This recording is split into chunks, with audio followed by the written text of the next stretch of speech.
वही राधा मोहन सिंह जी से बात करेंगे, चूंकि राष्ट्रीय उपाध्यक्ष भी हैं, आप उत्तर प्रदेश के प्रभारी भी हैं और बिहार बीजेपी के सीनियर नेता हैं, पूर्व कृषि मंत्री रहे हैं राधा मोहन सिंह जी।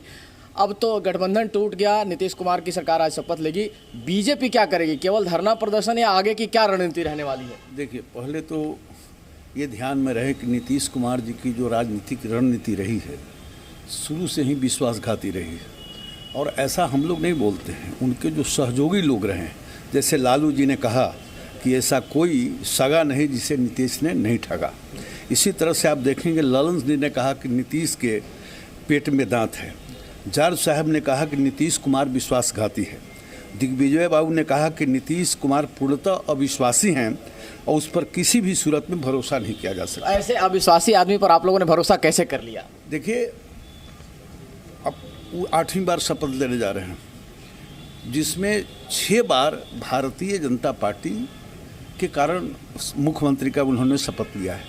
और आपके ध्यान में होगा कि 2020 में 21 सीट जीत के आए थे और 67 सीट बीजेपी जीती थी, उनको मुख्यमंत्री बनाया।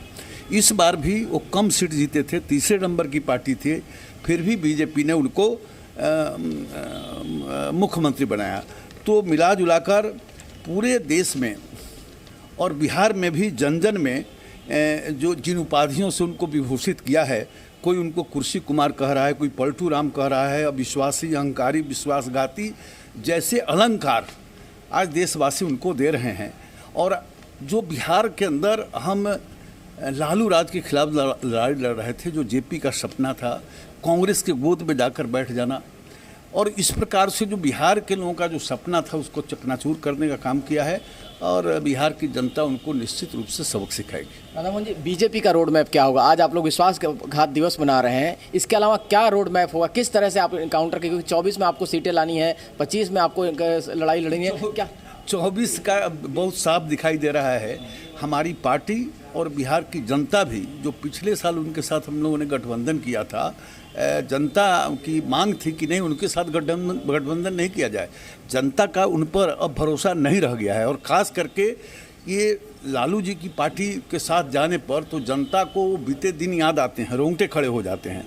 तो उनके खिलाफ जनरोष पहले से था और हमलों पर भी दबाव था कि ये जो है इनकी लोकप्रियता समाप्त हो रही है, इनके साथ आप मत रहिए। लेकिन हम भारतीय जनता पार्टी के लोग तो जो कहते हैं करते हैं। कम सीट जीते थे फिर भी उनको मुख्यमंत्री के रूप में हम लोगों ने माना। अब हम पूरे जिला मुख्यालय में 12 तारीख को, ये जो 12 को पूरे जिला मुख्यालय में धरना देंगे, प्रदर्शन करेंगे, और 13 को सभी प्रखंड मुख्यालयों पर धरना देने का कार्यक्रम करेंगे। क्या जंगल राज की याद जनता को आप फिर से दिलाएंगे कि जंगल राज की याद? ये कल आपने टेलीविजन यदि देखा होगा तो कल से कई स्थानों पर जो गुंडागर्दी शुरू हो गई, बिल्कुल इस प्रकार से कानून व्यवस्था को ठेंगा दिखाते हुए जिस प्रकार की नौटंकी हो रही है, शुरू है, ये और तेज होगा। और बिहार की जनता वो समझ रही है कि इनको समय आने पर हम निश्चित रूप से सबक सिखाएंगे। राधा मोहन जी, कल तेजस्वी यादव से जब पूछा गया तो उनका कहना था कि बीजेपी के पूरे नॉर्थ इंडिया की बात करें तो सारे अलायंस पार्टनर उनको छोड़ के जा रहे हैं, बिहार में बात करें तो अलग थलग पड़ गया, अकेले रह गए, बाकी सारी पार्टियां उनके साथ हैं, वो तो अकेले पड़ गए हैं। देखिए, ये जो जंगल राज के युवराज हैं, 2017 में अलग होने पर जिस भाषा का प्रयोग किया था वो है आपने भाजपा के किसी नेता से कभी नहीं सुनी होगी। तेजस्वी जी ने तब कहा था, मुख्यमंत्री भाजपा से बड़ा झूठा है और इससे ज़्यादा बड़ा बेशर्म मुख्यमंत्री पूरे भारत में नहीं होगा, जिसने शर्म और नैतिकता दोनों को बेच दिया। तेजस्वी जी 17 में ये बात बोले थे। क्या बीजेपी अलग थलग पड़ गई? आपको लगता है कि बीजेपी की अलग अकेली लड़ाई मजबूत पड़ेगी? हर इंसान की और समाज की जो ताकत बढ़ती है तो दुश्मन बढ़ते ही हैं। तो हमारी ताकत बढ़ी है तो निश्चित रूप से दुश्मनों की संख्या भी बढ़ती है। आप मान के चला जाए कि 2024 में आपका परफॉर्मेंस पहले से बेहतर हो गया, दिक्कत होगी? बहुत अच्छा होगा, बहुत अच्छा होगा। देखिए, मोदी जी के नाम पर ही इस सारे चुनाव में इनको जीत मिली है। मोदी जी की जो लोकप्रियता है आज जन जन में, इसकी तुलना में अब अभी क्या, भविष्य में भी अगले 10 वर्षों तक कोई दूसरा नेता सामने नहीं आने वाला है और बिहार में हमें भारी सफलता मिलेगी। लेकिन नीतीश कुमार प्रधानमंत्री पद के दावेदार भी होंगे, ऐसा कहा जा रहा है कि कांग्रेस पार्टी उनको ला सकती है। तो वैसे में बिहार में दिक्कत होगी कि बिहार से ही प्रधानमंत्री का दावेदार और नीतीश कुमार होंगे। देखिए ना, उनके साथ जितने लोग रहे हैं उन लोगों ने क्या उनके विषय में कहा है, मैंने आपके सामने पहले चर्चा की। तो ये मान के चला जाए कि बीजेपी अपनी लड़ाई के लिए मजबूत है और सड़क पे से लेकर तमाम बिल्कुल आज हिंदुस्तान के जन जन में मोदी रच रहा है, बस रहा है। मोदी के नाम पे ही आप लोग की लड़ाई होगी। मोदी ने जिस प्रकार से देश को आगे बढ़ाने का काम किया है, जिस प्रकार से बिहार के लिए काम किया है, इसको देश और बिहार की जनता नहीं भूल सकती। राधा मोहन जी, एक बात और आती है कि बिहार में लीडरशिप खड़ा करने की बात आती है कि बिहार में लीडर नहीं कोई तैयार हो पाया, क्योंकि नीतीश कुमार को ही आपने लीडर बनाया। वैसी स्थिति में एक लीडरशिप भी खड़ा करना पड़ेगा। अन्य दलों में वो पार्टी नहीं है, एक व्यक्ति की पार्टी है, कोई डेमोक्रेटिक पार्टी नहीं है। Bharatiya Janata party democratic party है, कार्यकर्ता ओरिएंटेड पार्टी है, और जितना नेता हमारे पास है उतना किसी दल में नहीं है। लेकिन एक व्यक्ति की पार्टी, ये हमारे यहाँ के संस्कार में नहीं है। चलिए, तो एक व्यक्ति की पार्टी हमारे संस्कार में नहीं है, बहुत नेता हमारे पास है और लड़ाई लड़ेंगे। और भरोसा है राधा मोहन सिंह जी को कि 2024 की जो लड़ाई है उसमें नरेंद्र मोदी के नाम पर पहले से ज़्यादा सीटें लाएंगे। और जो लड़ाई दिख रही है कहीं ना कहीं नीतीश। लालू जी ने कहा ये सांप हैं, हमने नहीं कहा, और कहा ये केंचुआ जैसे रंग बदलता है वैसे ये केंचुआ छोड़ते हैं, ये गिरगिट हैं, ये मैंने नहीं कहा, ये लालू जी ने कहा। इनके ऊपर महत्वाकांक्षा सवार है पीएम मटेरियल का, और उनको लगता है अब नहीं तो कभी नहीं।